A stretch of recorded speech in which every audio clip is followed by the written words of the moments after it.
Kenapa Khadijah radhiyallahu anha dapat jaminan istana di surga?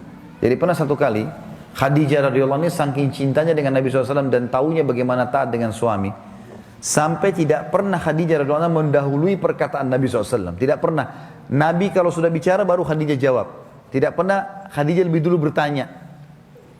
Itu jadi dia selalu lakukan itu. Kemudian yang kedua, Khadijah tidak pernah angkat suaranya dengan Nabi SAW. Kalau intonasi suara Nabi misalnya kalau kita kasih angka 6, Khadijah pasti 5 atau 4. Tidak pernah di atasnya.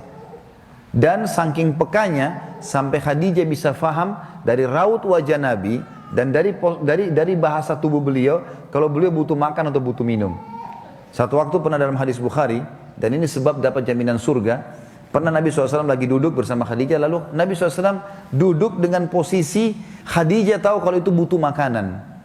Maka Khadijah nggak banyak bicara, mengatakan, saya akan ke dapur, lalu dia pergi ke dapur, urusin makanan kesukaan Nabi SAW. Nabi pun tidak tahu kalau dia lagi bawa makanan sebenarnya. Jadi ini saking pekahnya. Begitu Khadijah lagi mau datang ke kamar, Jibril datang dari langit alaihissalam, dan Jibril berkata, hai Muhammad, sebentar lagi istrimu Khadijah akan datang.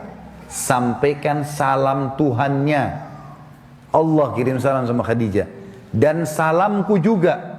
Jibril kirim salam. Ini lihat ibu-ibu luar biasa. Salamku juga sama dia. Dan sampaikan kepadanya berita gembira. Kalau dia akan dapat istana di surga. Gara-gara apa? Pelayanannya sama suaminya nih. Istana di surga yang terbuat dari mutiara dan tidak ada keributan di dalamnya. Kenapa tidak ada keributannya? Karena memang luar biasa. Khadijah pun tidak pernah buat ribut dalam rumah tangganya. Maka Allah berikan itu.